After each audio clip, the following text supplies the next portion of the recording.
E aí, vamos falar um pouquinho então dos músculos que compõem o nosso compartimento posterior da coxa.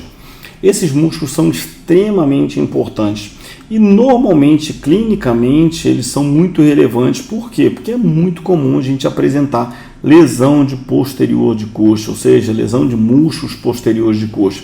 Então é muito importante que a gente saiba o porquê que isso acontece e qual é o grande trabalho desses músculos, quem são esses músculos posteriores de coxa. Toda vez que a gente pensa então em músculos do compartimento posterior da coxa, a gente pensa em um grupo de músculos que a gente chama de músculos isquiotibiais. Felipe, o que significa músculos isquiotibiais? Isquiotibiais significa que saem do isquio e que vão para a tíbia. Poxa, maravilha, né? Muito fácil. Então assim fica muito mais fácil da gente entender e muito mais fácil da gente associar, então, toda vez que a gente pensa em origens e inserções musculares. Beleza. Mas nem todo músculo isquiotibial sai da tuberosidade isquiática e vai para a tíbia. A gente tem alguns músculos, na verdade um músculo, que vai para a cabeça da fíbula, que é o nosso bíceps femoral. Mas se ele vai do isquio para a fíbula, por que ele é considerado um isquiotibial? Porque funcionalmente ele vai ter a mesma função dos outros. Então a gente fala que esses músculos isquiotibiais, então, que são os músculos posteriores de coxa, eles são os grandes responsáveis pela flexão de joelho e extensão de quadril. Então, na verdade, eles são sinergistas na extensão de quadril, porque a gente sabe que a extensão de quadril é a grande função do nosso músculo glúteo máximo. Agonista na extensão de quadril, glúteo máximo, mas sinergista na extensão de quadril, isquiotibiais, tá? E quem são esses grandes isquiotibiais, então? Semitendinoso, semimembranoso e bíceps femoral, que a gente vai dividir aí o bíceps femoral em porção longa ou cabeça longa e cabeça curta, e aí a gente vai estar estudando todos eles aí, tá? Então o primeiro que a gente vai estar vendo aqui é o nosso bíceps femoral, tá? O bíceps femoral, então, como o próprio nome já diz, bíceps, ou seja, tem dois ventres, tá? E a gente vai chamar então de cabeça longa ou porção longa e cabeça curta ou porção curta. Se ele é um bíceps, significa que ele tem dois pontos de origens diferentes, tá? E uma inserção junta, tá? Então o que acontece? A gente vai ter origem da porção longa, então vai ser na tuberosidade isquiática, mais especificamente na impressão inferomedial da tuberosidade isquiática e no ligamento sacrotuberal.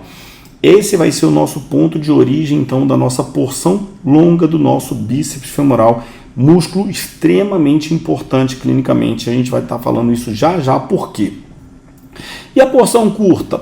A porção curta ou cabeça curta do nosso bíceps femoral, então, sai do nosso lábio lateral da linha áspera do fêmur, linha supracondilar lateral do fêmur, para depois se juntar, então, com a porção longa. Então, só que isso aí já está acontecendo lá próximo, né, da epífise distal do fêmur. Por isso ele é chamado de cabeça curta. Então a gente tem uma cabeça longa que sai lá da tuberosidade isquiática e outra cabeça curta que está saindo da linha áspera do fêmur, mas lá embaixo, lá no terço distal já. Esses dois ventres, então, eles se juntam, tá, e se fundem, né, chegando então através de um tendão único na cabeça da fíbula. Então, inserção da cabeça longa e da cabeça curta do nosso bíceps femoral, cabeça da fíbula posteriormente. Felipe, agora me explica aqui o que tem de tão importante. Primeiro, a gente tem que lembrar o seguinte, que o nosso bíceps femoral, então, ele tem uma porção que é biarticular. Quem é biarticular? Biarticular, então, vai ser a nossa porção longa, que saiu da tuberosidade isquiática e que foi até a cabeça da fíbula. Se ele é biarticular, ele vai fazer movimento no quadril e movimento no joelho. Quadril, extensão de quadril. Joelho, flexão de joelho. Só que ele está tracionando não a tíbia, ele está tracionando a fíbula. Beleza? Daqui a pouquinho a gente fala da fíbula e da importância clínica disso. E depois, a porção curta ou cabeça curta, que está saindo então da linha áspera do fêmur e da linha supracondilar lateral do fêmur, próxima do joelho, então lá no nosso terço distal, e indo então para a cabeça da fíbula, como é monoarticular, só faz flexão de joelho. Tá? Então vai ser a parte, então, a porção monoarticular do nosso bíceps femoral. Por que é tão importante falar da fíbula? A fíbula, antigamente chamada de perônio, é o nosso osso lateral da perna, que vai compor a nossa estrutura óssea da perna e junto com a tíbia. Ele vai se articular, então, a nossa fíbula vai se articular lá em cima, né, com a cabeça da fíbula, então, com a incisura fibular na tíbia, lá em cima. E depois a gente vai ter uma articulação muito importante, então, que vai ser a articulação tíbio-fibular distal. Essa articulação tíbio-fibular distal, então, vai formar o que a gente chama de pinça maleolar, onde vai se encaixar o primeiro osso do pé, o nosso talos, né, que é o grande responsável, né, a gente vai ter uma articulação chamada de talo crural, que vai ser a grande responsável pelos movimentos de flexão e extensão do pé, ou seja, dorsiflexão e plantiflexão do pé. Maravilha! Mas o que acontece aqui de tão importante clinicamente? A nossa fíbula, então, ela tem um formato então vertical, então ela fica aqui assim. Se eu tenho um músculo que está tracionando ela, ou seja, se eu tiver um encurtamento do bíceps femoral e eu tracionar essa fíbula posteriormente, olha o que acontece com o meu maléolo, ele é projetado anteriormente. Então toda vez que eu tenho um músculo que está puxando isso aqui para trás, isso aqui está se projetando para frente. Então o encurtamento do bíceps femoral provoca uma posteriorização da cabeça da fíbula, e a posteriorização da cabeça da fíbula provoca uma anteriorização do nosso maléolo lateral. Felipe, mas qual a relevância disso? Toda vez que eu anteriorizo o meu maléolo lateral, eu afrouxo a pinça maleolar e, consequentemente, eu gero uma instabilidade de tornozelo. Isso explica muitas entorses de tornozelo e muitas recidivas de entorse de tornozelo. Então, pacientes, indivíduos com entorse de tornozelo, tem que avaliar toda a cadeia posterior, principalmente levando em consideração, então, o nosso bíceps femoral, porque ele vai ter uma relação direta aí, joelho-tornozelo. Então, se eu tenho um encurtamento do bíceps e está tracionando, então, né, a cabeça da fíbula posteriormente, o meu maléolo vai ter uma tendência de ser projetado anteriormente e gerar uma folga na pinça maleolar. Preciso tratar o meu bíceps femoral? Com certeza. Então, o que precisa acontecer? Eu preciso reestabelecer a função, reestabelecer o comprimento do meu bíceps femoral para reestabelecer um posicionamento adequado, então, da cabeça da fíbula e, consequentemente, do meu maléolo. Felipe, então eu posso falar que é um tornozelo mais instável, as entorses elas estão sempre relacionadas com o encurtamento do bíceps femoral? Não. Mas você pode falar sempre que em toda entorse por inversão existe uma anteriorização de maléolo lateral. Toda entorse por inversão, então, vai gerar uma posteriorização da cabeça da fíbula e, consequentemente, um encurtamento.